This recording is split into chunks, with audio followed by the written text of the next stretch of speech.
Ok, ahí va llegando gente. Bueno, algunas personas se van apersonando. Hola, ¿cómo va? ¿Cómo estás, Norma? Te estábamos esperando. Hola, Lorena. Bueno, van llegando. Hola a todos. Sí. Hola Norma, ¿cómo estás? ¿Cómo va? Acalorada, acalorada. Volvemos a acalorarse. Seguro.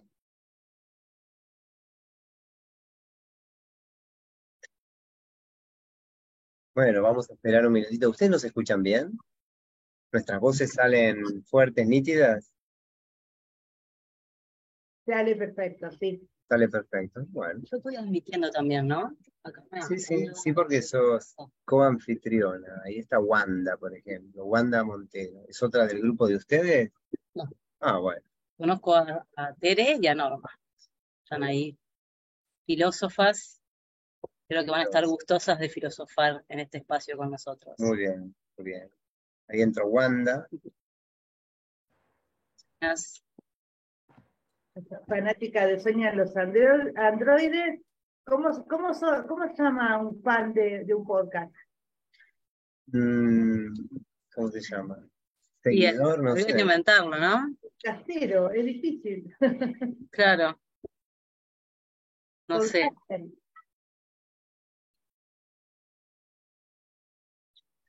Fandom androide, algo así. Ahí está. Bueno, vamos a jugar y no tanto, porque a grabar un programa en vivo.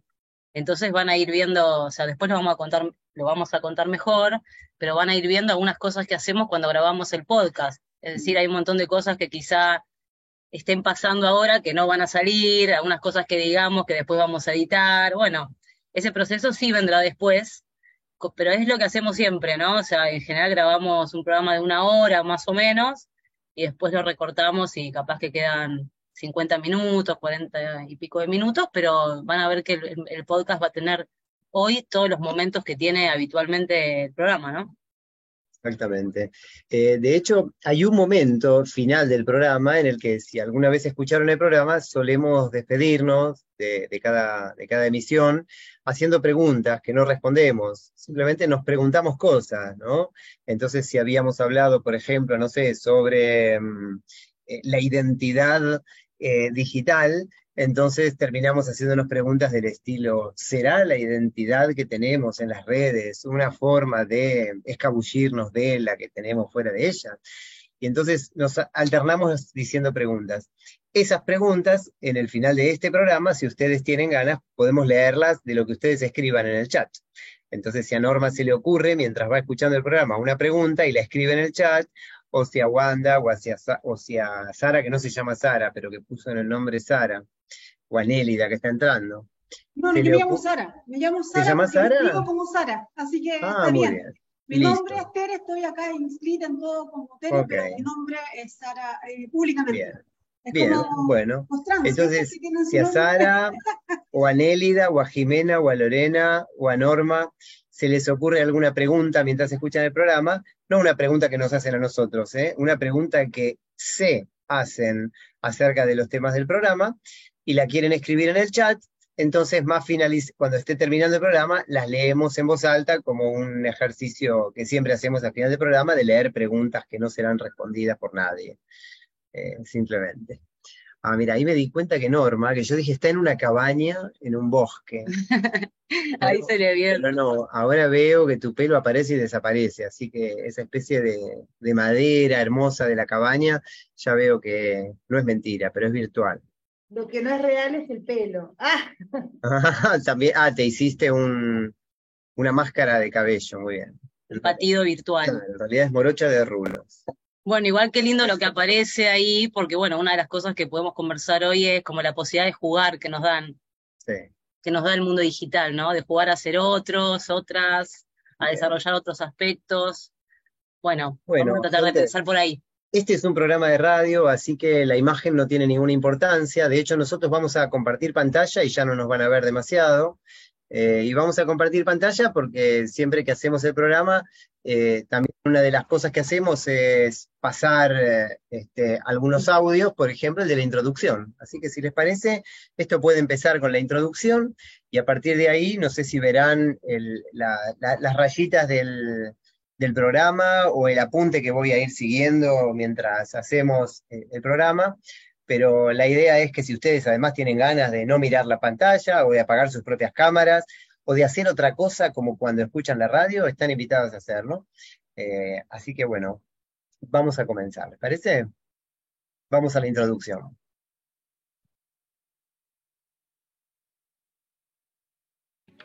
Sueñan los androides, un podcast de UNIPE para educadores que usan tecnologías pero que no quieren ser usados por ellas. ¿De verdad un podcast? ¿Otro podcast?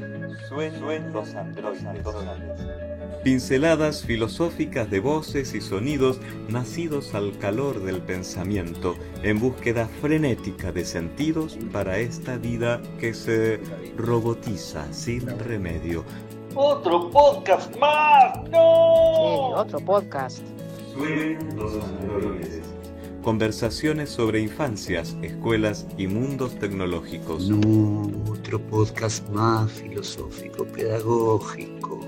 Uf. Daniel Brailovsky y Ángela Menchón recrean con aires de futuro aquello que desde tiempos inmemoriales llamamos conversación. El mundo se llenó de podcast. Ufa.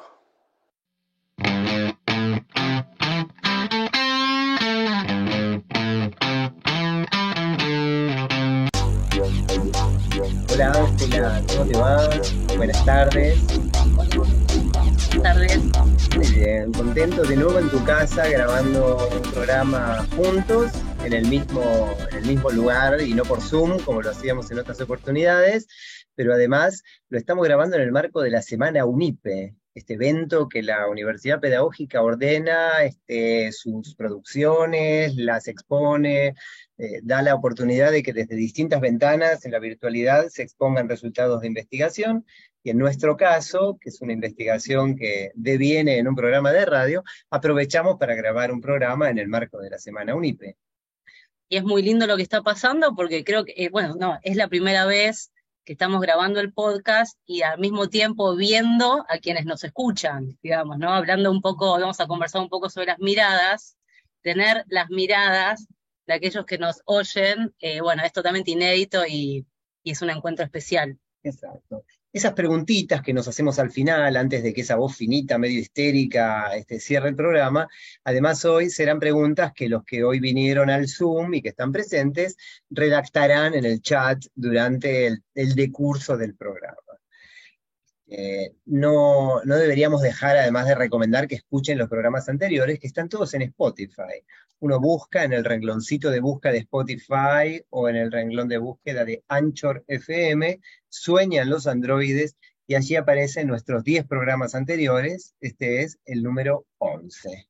Exacto. Y les quería recordar, también aprovechando ahora que escuché las voces de la introducción, que todavía está pendiente un sorteo de un anillo de lectura elaborado artesanalmente por mi primo Santiago Luthier, para quienes adivinen quiénes son las voces que aparecen en la apertura de este podcast. Por ahora nadie adivinó todas las voces, por eso estamos esperando, y el anillo ahí sigue esperando su futuro dueño, dueñe. Sí, por si hiciera falta aclararlo, nos referimos a los interrumpidores. Mientras el locutor dice, o el podcast, Sueñan los androides, hay gente que dice, otro podcast, ya está. Bueno, son todos famosos y prestigiosos o prestigiosas referentes de la filosofía y la educación. Así que reconocer esas voces hará que alguien se gane un valioso premio.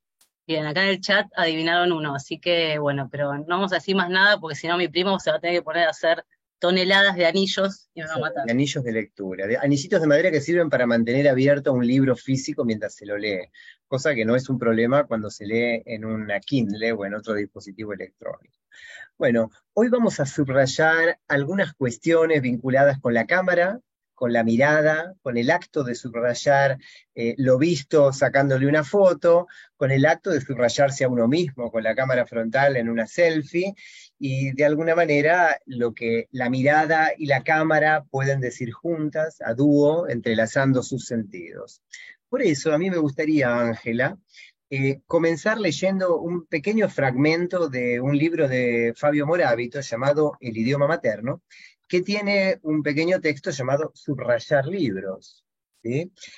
Antes de eso, decir que se me ocurrió recurrir a este libro a partir de otro libro que encontré en la biblioteca del Instituto Eccleston, donde trabajo, un libro de Pierre Bayard que perteneció a la querida Beatriz Ortiz, una profesora de literatura que falleció hace un tiempo y fue donada entera a su biblioteca al Eccleston, ¿no?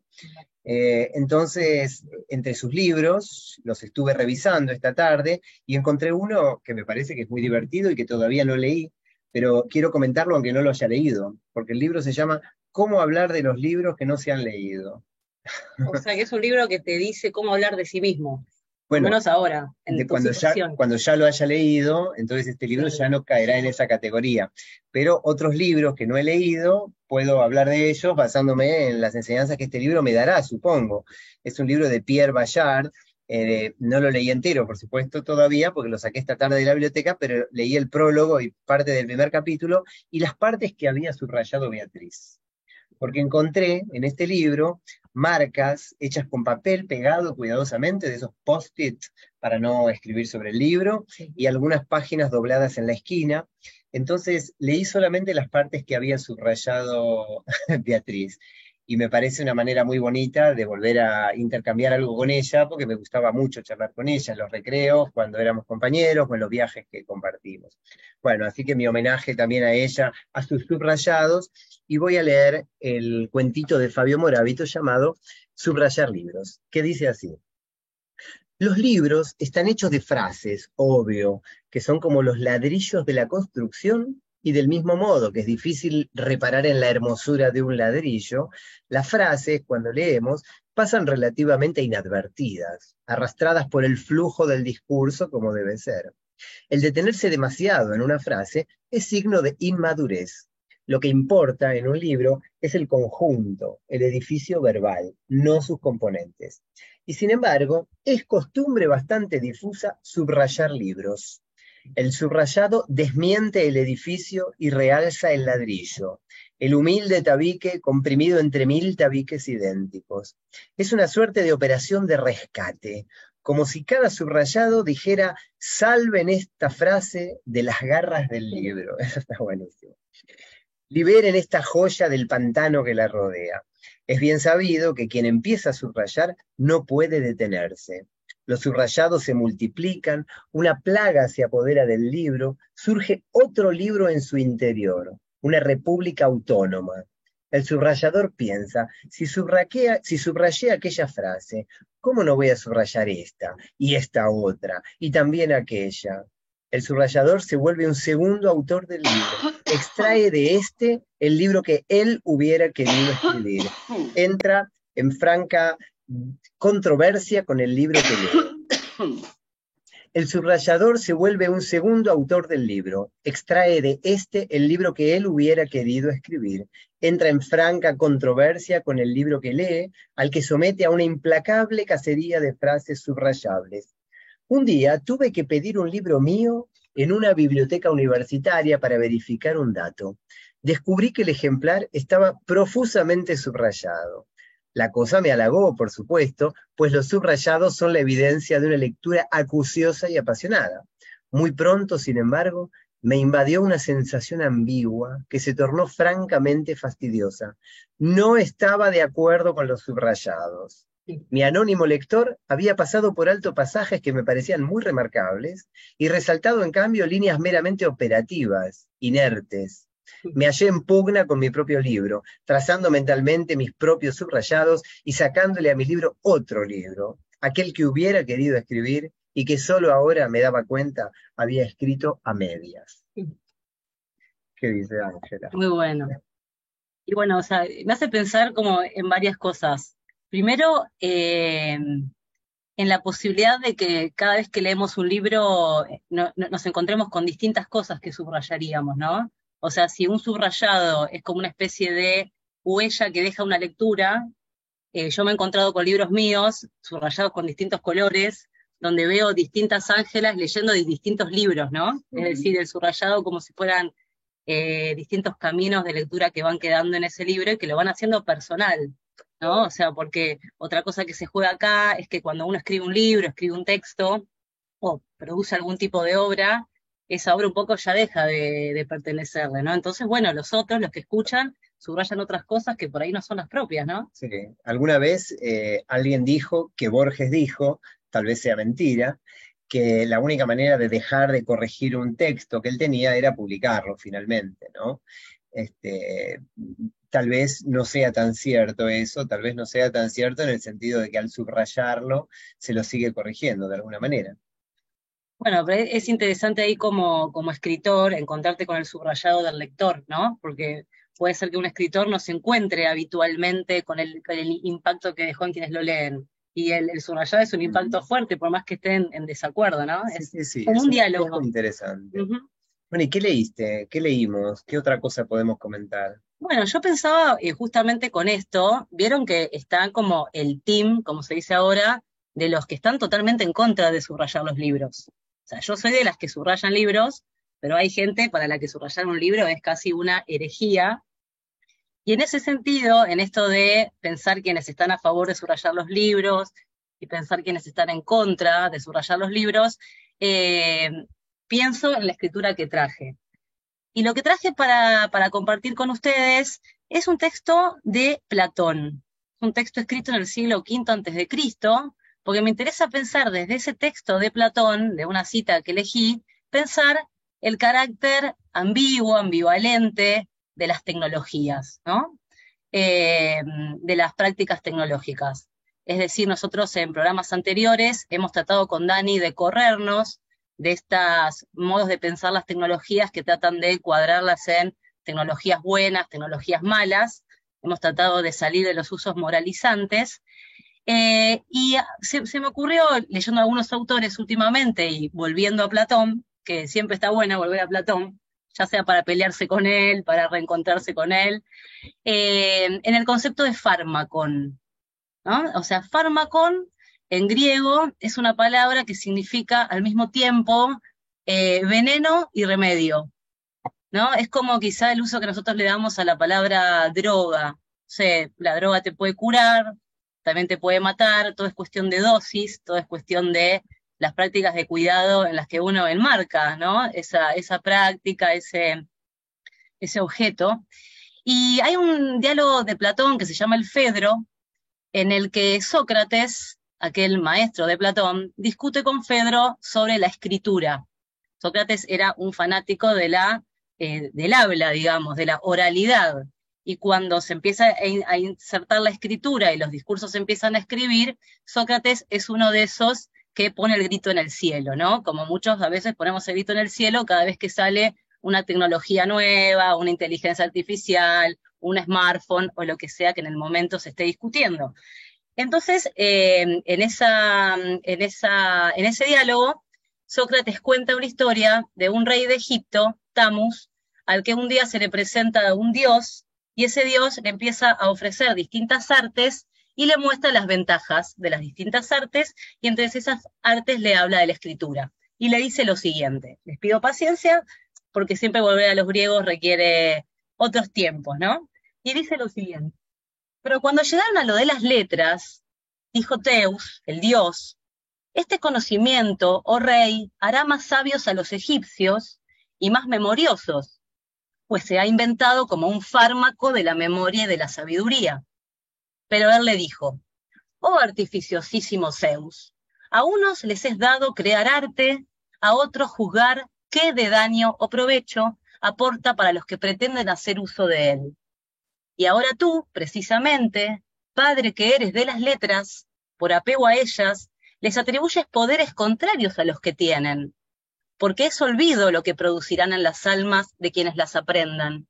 Al descuidar la memoria, ya que fiándose de lo escrito, llegarán al recuerdo desde afuera, a través de caracteres ajenos, no desde adentro, desde ellos mismos y por sí mismos. No es, pues, un fármaco de la memoria lo que has hallado, sino un simple recordatorio. Apariencia de sabiduría es lo que proporcionas a tus alumnos, que no verdad, porque habiendo oído muchas cosas sin aprenderlas, parecerá que tienen muchos conocimientos, siendo al contrario, en la mayoría de los casos, totalmente ignorantes y difíciles además de tratar, porque han acabado por convertirse en sabios aparentes en lugar de en sabios de verdad. ¿No? Así, Sócrates objetaba la escritura en apología de la oralidad. Bien, o sea, en virtud de apoyarse en la escritura, una persona puede parecer ingeniosa, sabia o memoriosa sin realmente serlo, del mismo modo que bajo la influencia de ciertas drogas, algunas personas pueden parecer más agudas, más inteligentes o más rápidas en una competencia porque tomaron una determinada droga prohibida en las competencias que les dio una ventaja, y en ese sentido es un veneno, pero al mismo tiempo es un remedio porque, como hoy creemos, creo, y nos gusta más pensar que la escritura es más un remedio que un veneno, uno piensa más y mejor, uno piensa espejándose en sus propias escrituras, y la escritura amplifica más que sustituirnos en la posibilidad de pensar. Bueno, creo que ahí justamente está la posibilidad de pensar cuáles son las preguntas que nos queremos hacer cada vez que aparece alguna innovación tecnológica, ¿no? Así como Sócrates tenía muchos pruritos con respecto a la escritura y muchas de las cosas que él pensaba que iban a pasar no pasaron, o sea, la escritura potenció un montón de prácticas y permitió el ejercicio de la memoria, ¿no? Porque hay un montón de cosas que hoy no recordaríamos si no estuvieran escritas, por el contrario a lo que quizá él pensaba. Quizá la pregunta que nos tenemos que hacer frente a estas innovaciones, y lo podemos pensar en algún otro momento con respecto a la inteligencia artificial, es, bueno, ¿a qué tenemos que prestar atención? ¿De qué tenemos que tener cuidado? ¿A qué tenemos que estar, o sea, atentos, ¿no? Para que ciertas prácticas que se presentan como remedios, o que se presentan, sí, como a grandes hallazgos, no devengan tóxicas, no devengan veneno, sin ponernos en un lugar, en un principio meramente condenatorio, ¿no? Digo, quizá la pregunta si esto es bueno o malo, pienso, no sé, eso lo podemos discutir. La pregunta si algo es bueno o malo, quizás sea más interesante reemplazarla por, bueno, qué potencia, qué obtura, qué limita, qué vamos a dejar de hacer a partir de esto, qué no nos importa dejar de hacer, qué no queremos dejar de hacer, por ejemplo, en las aulas, a partir de la introducción de ciertas tecnologías, ¿no?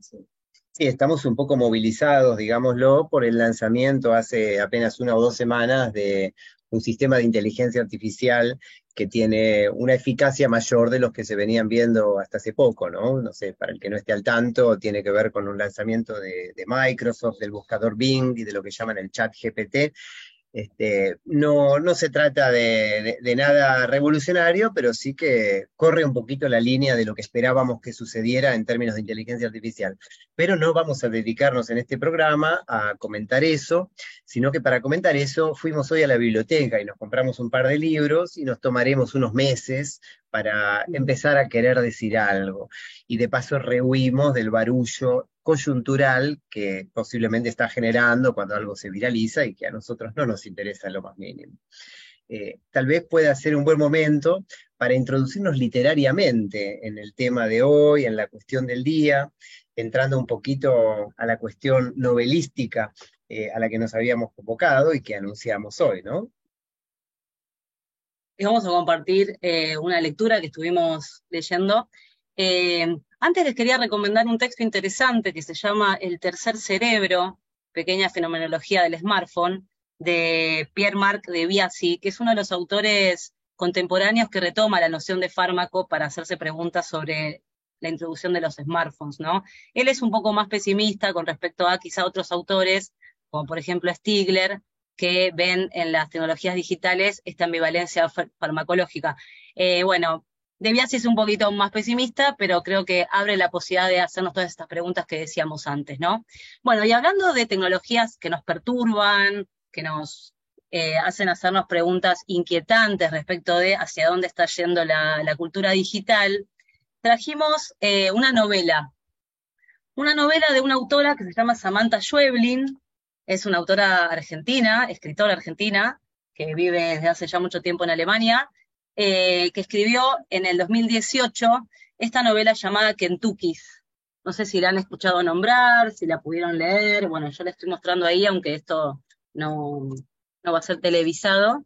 Kentuckys se llama la novela, y es muy interesante porque inventa un mundo. Bueno, podríamos decir que toda la ficción inventa un mundo, pero acá Samantha inventa un mundo en el que existen unas criaturas que ella llama los Kentuckys. ¿Qué son los Kentuckys? Los Kentuckys son dispositivos digitales, son como si fueran teléfonos, pero que están insertos en una especie de muñeco de peluche, ¿no? O sea, son dispositivos con forma de osos de peluche, que funcionan a batería, y que son manejados por alguien desde una computadora. Es decir, detrás, en los ojos del Kentucky hay una cámara, detrás de esa cámara hay un ser humano, que es el Kentucky, pero el Kentucky se le vende a otra persona que decide tener un Kentucky y no ser un Kentucky. Espero estar siendo clara con la descripción. Por lo tanto, en esta relación entre el Kentucky y quien compra el Kentucky, está la relación que hay entre un oso de peluche y quien lo compra, con la diferencia que detrás del oso de peluche, como por ejemplo podría ser este que tengo acá, este Gizmo, detrás del oso de peluche hay un ser humano que no sabemos quién es, mirando todo lo que hacemos, ¿no? Y teniendo acceso a nuestra vida privada de una manera que nosotros desconocemos, ¿no? O sea, yo me compro un gremlin de peluche, por ejemplo, lo tengo en mi casa y de repente el gremlin empieza a moverse autónomamente, mira para acá, mira para allá, se acerca a mí, parece que me está pidiendo algo, y es porque lo está manejando a control remoto alguien a quien yo no conozco, que puede vivir en otro país, en otra ciudad del mundo, hablar otro idioma, pero que él, a través de los ojos del peluche, ve mi vida como si fuera a mirar un programa de esos de en vivo, de reality show, por ejemplo. Exactamente, es como una especie de de mini reality, donde el Kentucky ve lo que haces, pero no puede hablarte, ¿no? O sea, hay algo del orden del pacto entre el Kentucky y su amo, porque así lo llama Samantha Schweblin. El amo no sabe lo que piensa el Kentucky, y en ese no saber lo que piensa el Kentucky, y en esa imposibilidad del Kentucky de decir quién es, de decir lo que piensa, de manifestarse, se juega un poco la relación de poder, ¿no? O sea, pareciera, en principio, que el Kentucky es sumiso al amo, ¿no? Porque es el amo el que habla, el amo el que se dirige al Kentucky, el amo el que le puede tapar los ojos, lo puede cambiar de posición. Pareciera en principio que el amo tiene el poder. Ahora, el que mira y el que sabe quién está del otro lado es el Kentucky, ¿no? O sea, tener un Kentucky es aceptar ser mirado. Ser un Kentucky es desear mirar la vida del otro a través de los ojos del Kentucky, a través del muñeco, ¿no es cierto? Habría que preguntarse, digamos, qué se pone en juego en ese tipo de relación, o, siendo esto una ficción, a qué se parece de la vida real y de nuestro uso habitual de las cámaras que miran, de las cámaras que nos hacen ser mirados. Bueno, algunas cosas para pensar sin contarles toda la novela. O sea, la novela está construida mediante diferentes historias, diferentes relaciones entre los Kentuckys y sus amos en distintos lugares del mundo, en distintas circunstancias, que podríamos decir que a lo largo de la novela se van complejizando a medida que ese filtro, podríamos decir, entre la vida real y la vida virtual se va desdibujando. Porque en la medida en que el amo del Kentucky puede mantener a raya, ¿no?, a ese ser que está detrás del Kentucky, pareciera que está todo bien. Pero ese ser que está detrás del Kentucky parece empezar a colarse en la vida de quien es mirado, ¿no? Entonces, bueno, una de las preguntas que surgen en la misma novela es ¿por qué alguien decidiría tener un Kentucky en su casa, ¿no? ¿Por qué alguien decidiría ser mirado todo el tiempo por un otro que no sabe quién es? Y esto que nos parece raro, ¿no? Uno podría decir, bueno, al final no es tan raro porque es un poco también un comportamiento muy habitual en las redes sociales. Uno se ofrece a ser mirado y muchas veces no sabe quién es el que está allí mirando. Ahí hay una potencia en ser mirado, y también acá, bueno, farmacológicamente hay algunos peligros que se pueden poner en juego, ¿no? Y hay que ver ahí qué del orden del poder, qué del orden de la seducción, qué del orden de la intimidad y del espectáculo se juegan en la posición que asume en el que tiene el Kentucky, ¿no? Y esta idea de ser mirado y no saber por quién, que obviamente tiene esta analogía con esa imagen pública que uno pone en la foto de perfil, tiene su contracara en el que mira a través del peluche a su amo, y ese mirar sin ser visto, que es un poco voyeurístico, ¿no? La mirada de quien está oculto y espía al otro. En las redes sociales también existe, y creo que es lo que llaman stalkear a alguien, ¿no es cierto? Cuando uno va, por ejemplo, deja su currículum una persona para conseguir un trabajo, no es nada infrecuente que los posibles empleadores, además de leer el currículum, busquen a la persona en las redes sociales para ver qué publica, para ver si es una persona en cuyas fotos, en cuyas publicaciones se pone en evidencia algo de su personalidad que no puso en el currículum, digamos, ¿no? Entonces esto de mirar sin ser visto y ser mirado sin saber por quién, parecieran ser dos elementos de la novela que reflejan claramente algo de nuestra relación con las cámaras en las redes sociales. Sí, incluso pensándolo más allá de la virtualidad, ¿no? Digo, para pensar después en qué medida Internet toma ciertas prácticas anteriores o inaugura nuevas prácticas, ¿no? O potencia cosas que ya existían. Los espectadores de un reality son como los Kentuckys, ¿no? O sea, como decías hace un rato, o sea, la televisión ya toma esa posición del que espía la vida de un otro.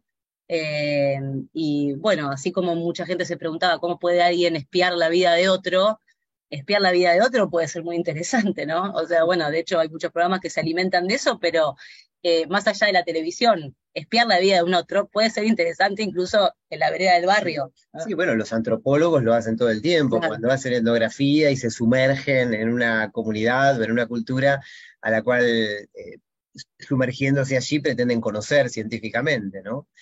Igual las intenciones, si uno tuviera que hacer una analogía entre el Kentucky y el celular, es una de las relaciones posibles que habíamos pensado.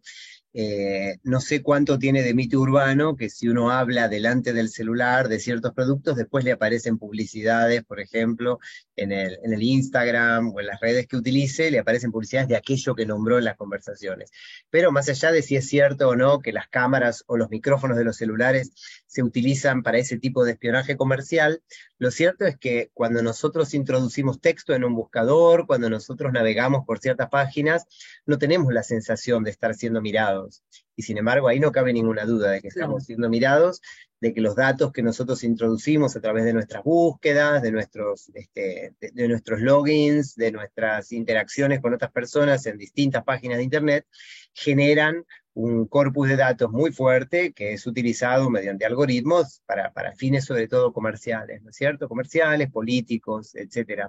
Entonces, el hecho de que el celular no active necesariamente su cámara sin que lo sepamos, no quita que es un poco un Kentucky, y que los que están detrás de ese Kentucky son gente muy poderosa. Claro, como en la novela está el que decide tener un Kentucky como un acto soberano, de plena conciencia. Sí. En cambio, todos somos un poquito Kentuckys y amos de Kentuckys, y no es tan soberana esa posición, ¿no? Sí. Porque mientras estamos stalkeando, nos están stalkeando a nosotros, stalkeando a nosotros. No, stalkeando, pero bueno. En el próximo programa vos me decías,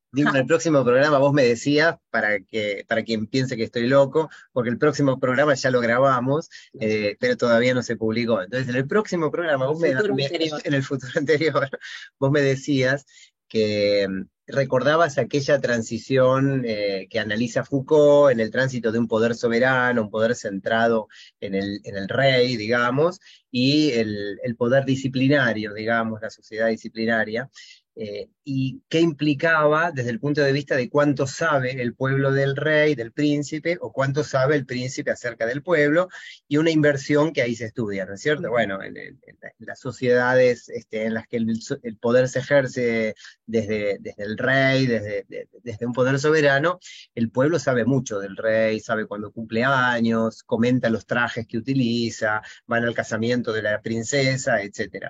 En cambio, en las sociedades disciplinarias es el Estado el que sabe mucho de los ciudadanos. Paradójicamente, en el Kentucky se llama amo al que es mirado. O sea que en ese punto estaría replicando una idea de poder más soberano que disciplinario.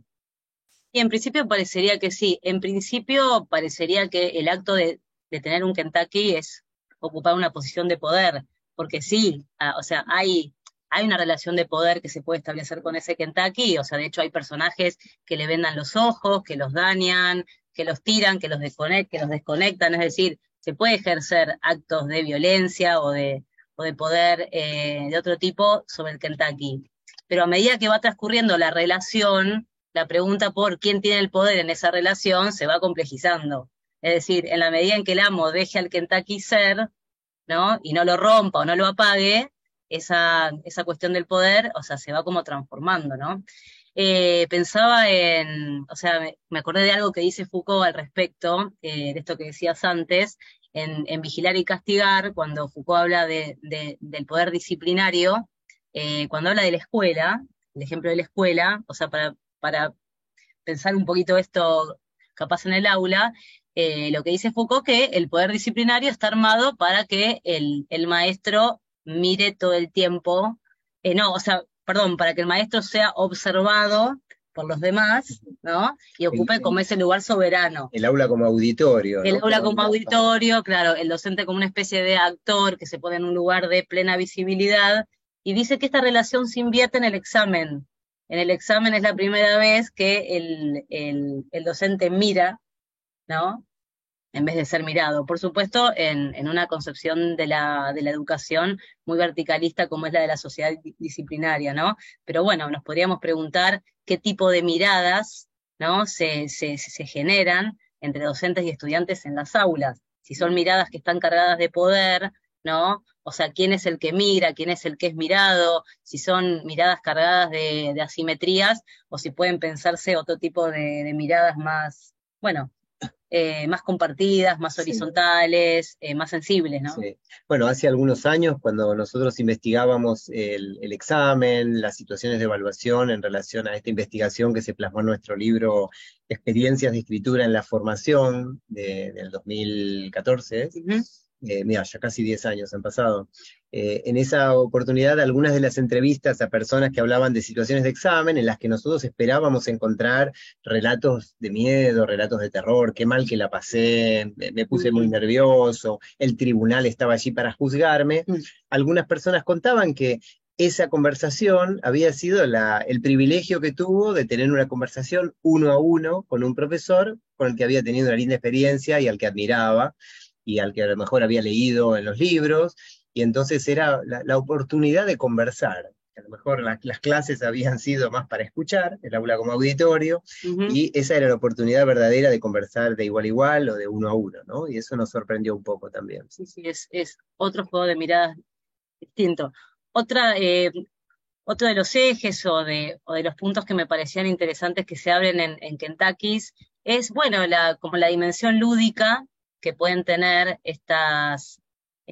bueno, las nuevas tecnologías o los dispositivos digitales, la realidad virtual, digamos, también ser un Kentucky es un poco también jugar a ser otro, ¿no? Jugar a ser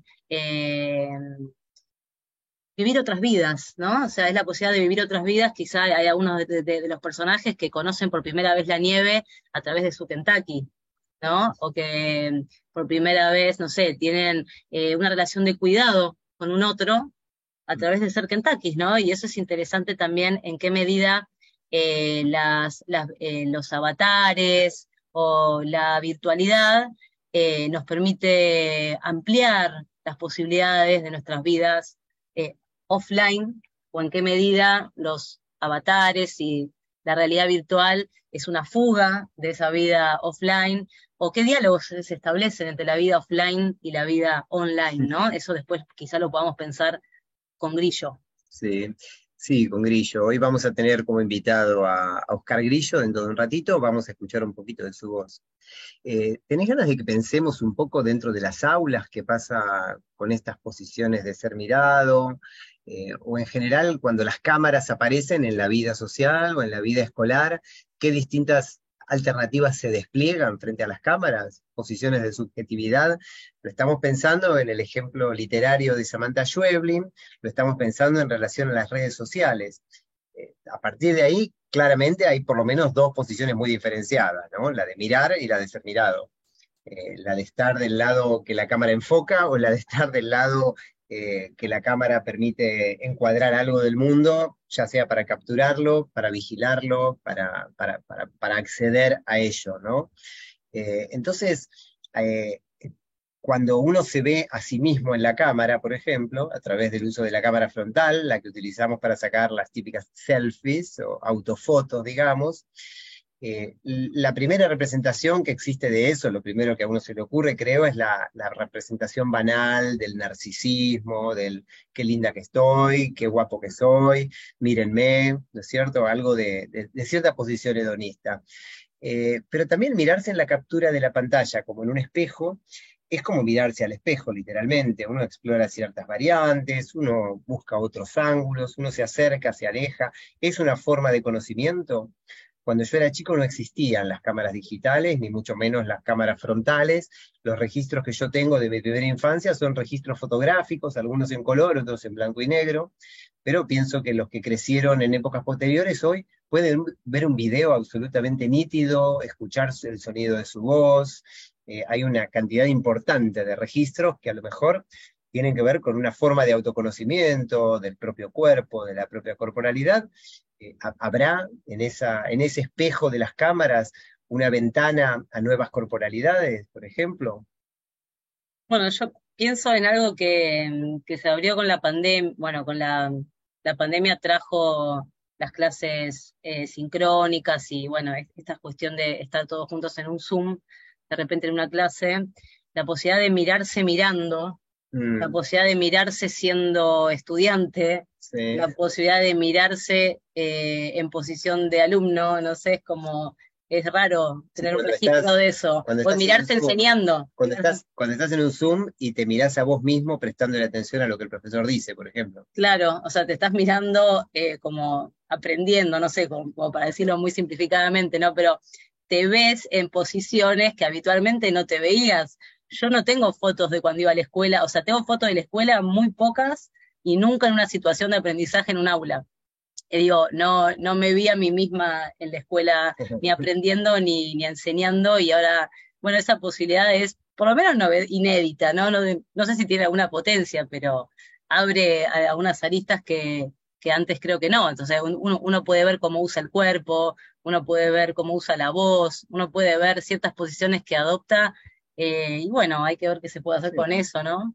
No deja de ser un dato. Uno puede conversar también con quien está del otro lado de la cámara, si es que hay alguien, hay una conversación posible entre el que opera la cámara y el que es modelo de la captura, el que sale en la foto, digamos, ¿no? Esto en las escuelas, cuando las cámaras se utilizan bien, se explota, se aprovecha, se juega un poquito con eso. Ahora vamos a ver algún ejemplo sobre eso. Quizás se trata un poco de buscar alternativas a esa posición de subjetividad tan instalada, que es la de la alegría impostada, la de la algarabía, la de poner la cámara frente a uno y decir wow, ¿no? Inés Dusser en un texto habla, citando a alguien más, no me acuerdo a quién, habla del efecto wow. Del efecto wow, como que lo que se ve en las fotos de las redes muchas veces es la búsqueda del efecto wow. En algún programa anterior, por ejemplo, recuperábamos una escena de una película en la que un niño vuelca el yogur sobre la mesa y mueve el vaso de yogur y se queda prendido de esa imagen hermosa, viscosa, del vaso de yogur navegando sobre ese pequeño charco que se armó. Y el contraste que establecíamos era entre el transitar ese momento, vivirlo, fascinarse del yogur rosa viscoso, brillando, y de la taza dando vueltas, que es lo contrario de ir corriendo a sacarle una foto y publicarla en la story de Instagram y decir, wow, mira lo que hice, ¿no? Qué tonto que soy, ríanse de mí o ríanse conmigo. Bueno, ahí lo que nos interesaba era subrayar la posición infantil que está un poco exenta de esos apuros por el registro y por la autofoto, ¿no? Sí, ahí aparecen dos posibilidades, como la hipótesis del dispositivo como reemplazo de la mirada, o el dispositivo como potenciador de la mirada, ¿no? Porque hay un cierto discurso medio condenatorio que es, bueno, por sacar la foto te perdiste el momento. Sí. Puede ser que pase a veces, que uno por sacar la foto se pierde el momento, pero también sacar fotos puede ser una pasión, puede ser un ejercicio de la mirada, puede ser la posibilidad de ver cosas que por ahí con el ojo desnudo no se ven.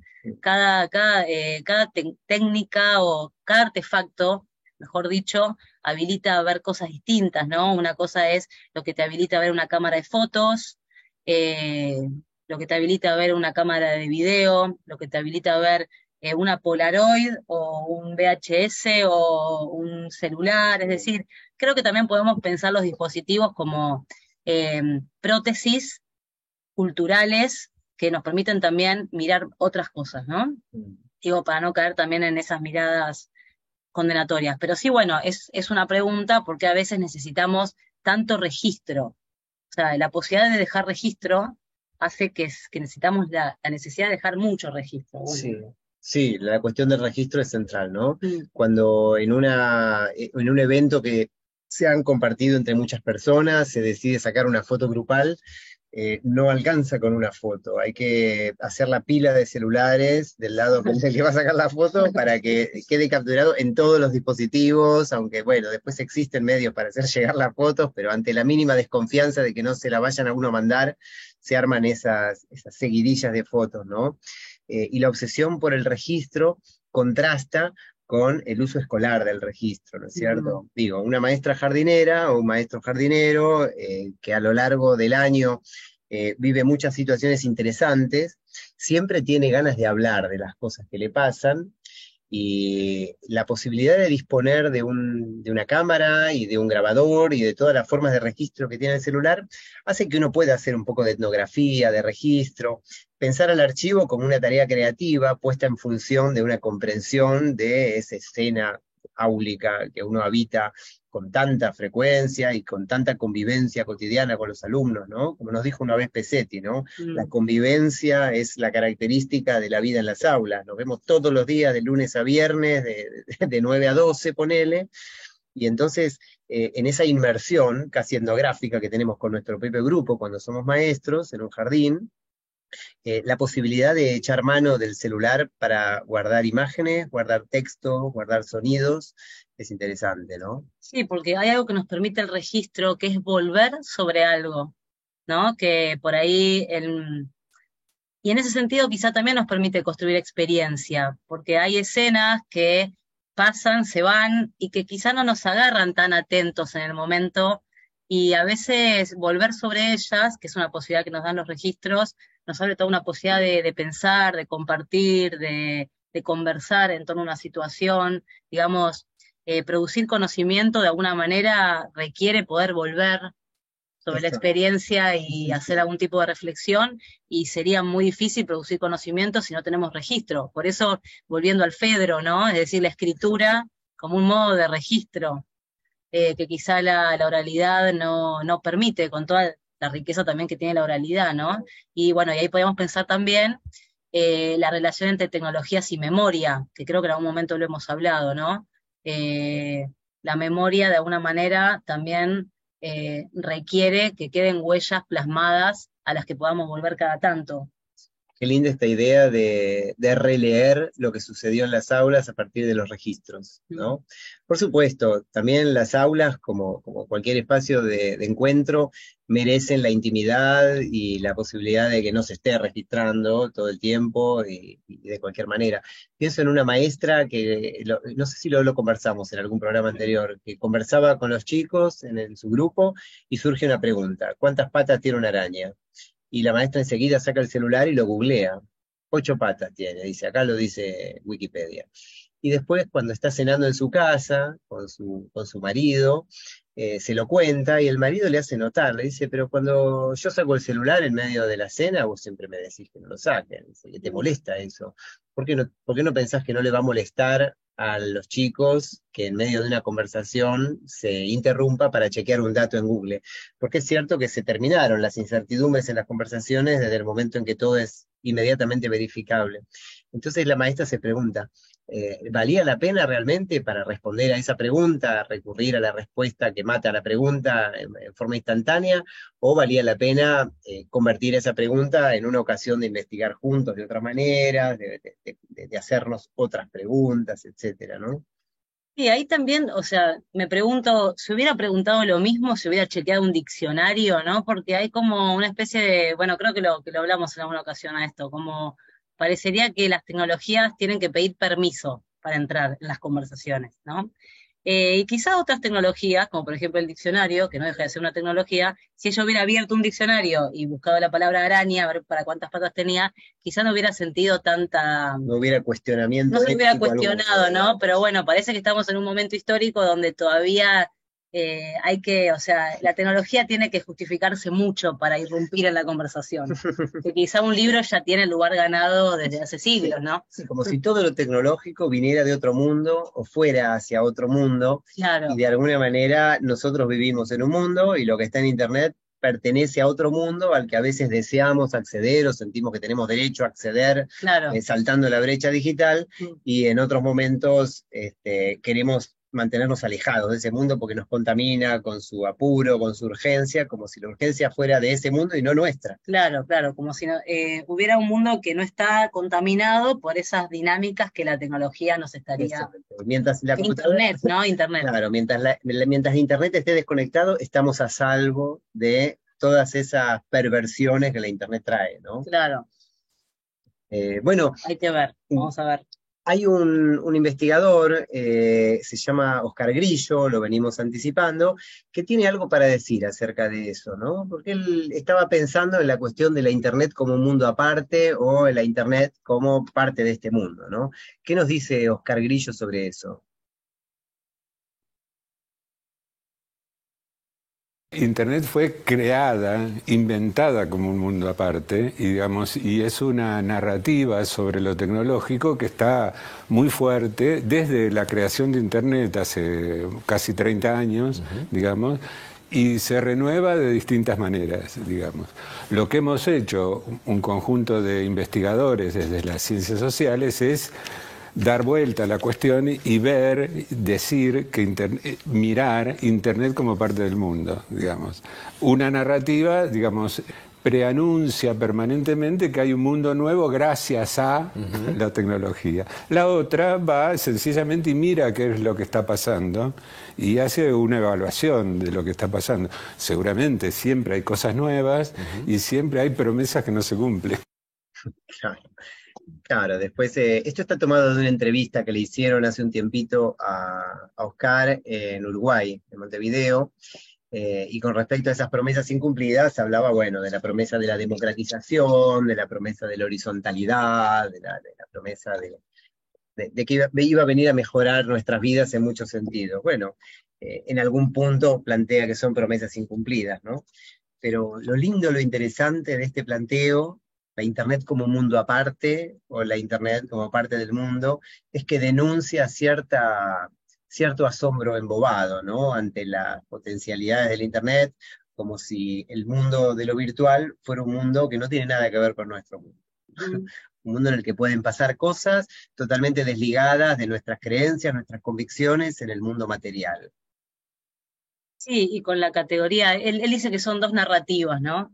Como que Internet surge con un discurso muy fuerte de la narrativa del mundo aparte, pero él es antropólogo, antropólogo digital, y que como investigando y sumergiéndose en el mundo de las prácticas que las personas tienen con Internet, ¿no? Se va dando cuenta que Internet lo que hace es de alguna manera ampliar las prácticas que ya se venían realizando, introducir nuevas prácticas, pero en los viejos vínculos, como que de alguna manera no hay una total novedad, sino que hay constantemente un ir y venir de los usuarios de Internet a sus prácticas anteriores, de una relación entre las nuevas relaciones y las relaciones viejas, como que esa idea de un mundo incontaminado de Internet que vendría a contaminarse, parecía no ser tan así cuando los usuarios hacen cosas creativas con Internet en el marco de sus propias vidas, diversas, complejas, ¿no?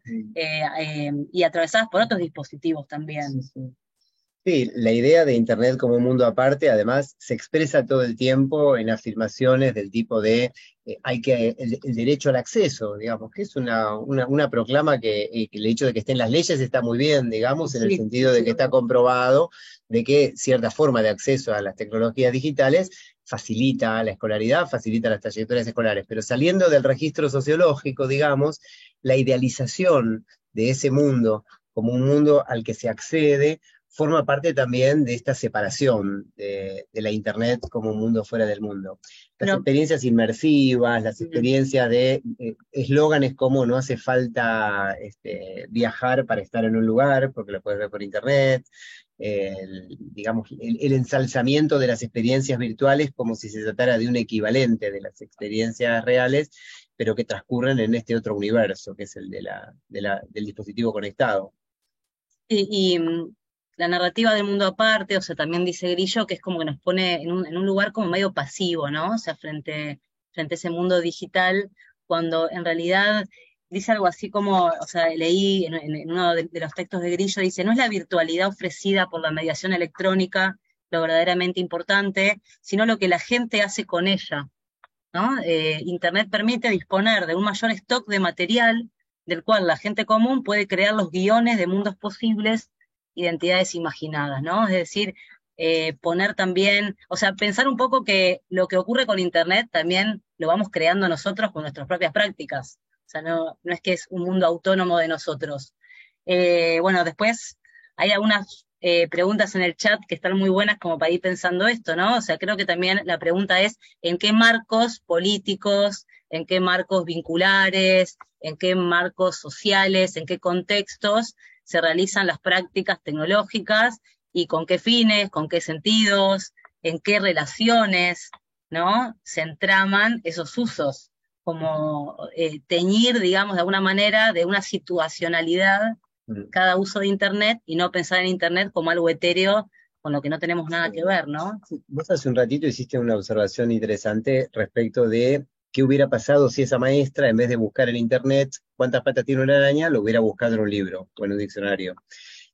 Tal vez la suposición de que buscarlo en Internet es muy diferente de buscarlo en un libro o en un diccionario, tiene que ver con esta idea de la Internet como un mundo aparte, ¿no? Quiero decir, cuando vos ves a alguien mirando el celular o ves a alguien leyendo un libro, enseguida podrías hacer la relación de decir, bueno, el que está mirando el celular está capturado por el brillo hipnotizante de la pantalla, viendo algo banal, mirando su perfil en las redes sociales, a ver si le pusieron me gusta a alguna pavada que publicó, y en cambio el que está leyendo un libro está accediendo a la cultura, está navegando en las, ¿no? en las aguas del intelecto. El saber y la erudición. Y a lo mejor el que está leyendo un libro está leyendo el horóscopo y el que está mirando el celular está leyendo el artículo de Oscar Grillo, qué sé yo. Claro. Vos lo habrás leído digital, me imagino.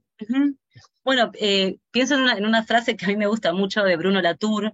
Latour dice, muchas veces cuando pensamos en las tecnologías nos ponemos idealistas, en el sentido platónico del término, pero cuando se nos rompe un artefacto técnico, o cuando pensamos en los usos que hacemos de la tecnología, nos volvemos inmediatamente materialistas, porque uno piensa Internet, ¿no? Lo piensa como una idea platónica con I mayúscula, pero ahora ¿para qué estamos usando Internet?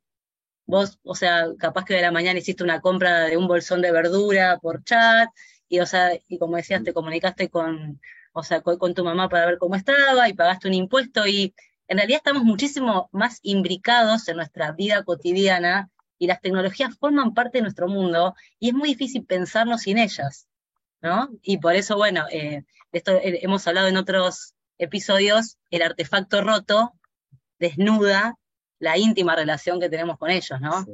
De golpe se me rompió se me rompió el teléfono, y hay un montón de cosas que dejo de hacer, y que tampoco las hago sin el teléfono, ¿no? Las hago porque lo tengo. Además la cruda materialidad de la nube, la llamamos nube a la nube, También. al Dropbox, al Drive, lo llamamos nube, pero las cosas que están en Internet no están en las nubes, están en una computadora muy concreta y que existe y que tiene un disco rígido y que pertenece a una compañía norteamericana que aloja nuestros archivos durante un tiempo, mientras nosotros pagamos o pagamos con datos el uso de una cuenta de Google, por ejemplo. Pero no hay tal nube, ¿no es cierto? Y tomar conciencia de que no hay tal nube, de que todo va por cables, por fibras ópticas o por ondas en el aire a una computadora de un empresario extranjero, es un primer paso interesante para poner a Internet de este lado del mundo también, ¿no? Está bueno, creo que sí, que es importante por ahí desetereizar, no sé cómo sería, o sea, quitarle ese carácter etéreo a la reflexión sobre las tecnologías y pensarla en prácticas situadas. Bueno, a ver, sobre qué práctica tecnológica, en qué contexto queremos discutir. Sí. Y no tanto sobre las tecnologías en abstracto, ¿no? Bien. Bueno, Está igual. ¿querés que vayamos terminando con Hay un montón de preguntas re interesantes en el chat. Quizá podríamos... ¿Sí? ¿Podemos leerlas? ¿Leerlas? Bien. Bueno, vamos a leerlas. No sé si prometimos que iban a ser preguntas no para ser respondidas, sino simplemente para que sean preguntas. Así que no las matemos con una respuesta, y si te parece entonces, bueno, pues vamos a las preguntas que nos regalaron. Las dejamos planteadas, cerramos el episodio y si quieren después charlamos un rato. Claro, nos quedamos solos, ya sin otros oyentes, los del futuro, y charlamos con los del presente. Entonces, bueno, adelante. Bien, dice así. Sara dice: vivimos en un mundo virtual donde se citan frases desmesuradamente. ¿Cuánto podemos aprender o incorporar realmente de estas frases sueltas? ¿Es necesario para comprender menos externamente una frase cuando la vemos siendo parte de un todo? Entonces, ¿cuánto ruido, frases sueltas que de otro modo, quizás otra temporalidad, serían muy enriquecedoras, recibimos y no alcanzamos a digerir cuando ya estamos frente a otra frase encima, participando de miles de imágenes, cada cual sin un valor específico y donde se borronean y se atropellan, así como vamos navegando en redes? ¿Cuánto o de qué modo favorece este fenómeno al poder que nos gobierna? Dice Norma: ¿cómo serían o funcionarían o qué otras posibilidades abrirían estas miradas tecnológicas en una sociedad utópica, igualitaria, con otras relaciones de poder? Cámaras de seguridad también existen y hay otro ser humano que nos vigila. ¿Qué pasa con eso? Claro, somos Kentuckys. Somos Kentuckys. O amos de Kentuckys frente a esas cámaras de seguridad. Esto lo decía Andrea. Miradas, capturas de pantalla en las escuelas. ¿Qué se mira? ¿Cómo se mira? ¿Para qué? Pregunta Jimena: ¿qué formas singulares de afectarnos mutuamente se abren cuando nos convertimos en amos o Kentuckys? ¿Qué transformaciones en nuestras formas de ser y vivir haríamos para no ser vistos genuinamente? Sara dice: ¿sería acaso importante educar nuestra sensibilidad de otra manera? O una pregunta anterior: ¿se educa la sensibilidad y de qué modo? Vemos con los ojos, pero nuestra mirada cambia según cómo veamos. Además que se podría ensayar más conscientemente la sinestesia en lo real y lo virtual, ¿no? O sea, ¿cómo opera la sinestesia en lo real y en lo virtual? Y vuelve Andrea: igualmente, todo lo que está en Internet, no todo es confiable o verídico, y no todo lo que está en el libro está actualizado. ¿Deberíamos aprender a seleccionar? Claro, está demasiado idealizada la cultura libresca y demasiado demonizada la cultura digital, o en realidad no son culturas distintas, son modos culturales de encarnar la misma cultura, ¿no? ¿Será estas preguntas que nos ofreció la audiencia presente aquí una puerta posible para seguir pensando las cámaras, las miradas? ¿Habrá sido este episodio un viaje vertiginoso de imágenes y frases que se solaparon, o habrá permitido abrir un resquicio para poder mirar el fenómeno de otra manera? ¿Lograremos deponer un poco nuestra ingenuidad? ¿Con qué soñarán los androides? ¿Qué mirarán con sus ojos eléctricos? ¿Qué dirán las ovejas desde su sueño? Bueno, buenas tardes. Buenas tardes y muchas gracias por haber estado acá. Y así termina el episodio número 11 de Sueñan los androides. Un episodio grabado en vivo en el que escuchamos las voces de Ángela Menchón y Daniel Brailov. Además, se sumó la vocecita grabada hace lejos, mucho tiempo,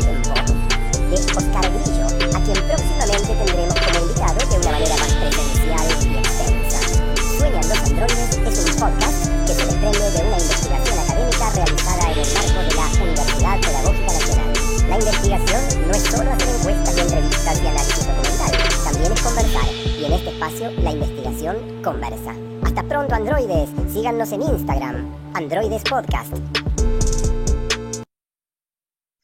Bueno. Muy bien, ya un rato ahora. Bueno, hasta aquí la grabación del programa. Qué lindas preguntas que escribieron. Muy buenas. Fue Vamos a muy, retomar. Hay muchas, ¿eh? fue muy lindo espiarlos mientras hacían.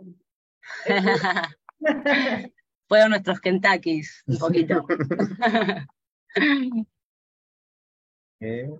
Fuimos cambiando de posición también. Sí, re.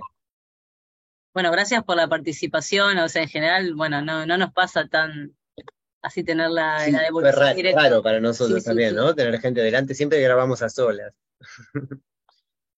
Sí, muchas gracias, estuvo muy, muy bueno, además que tienen muy buen fiato entre ustedes, se nota que ya llevan hartos programas, entonces quizás desde cuándo se conocen, pero al menos como que se siguen muy bien, se leen muy bien, y eso como radio escucha se agradece mucho.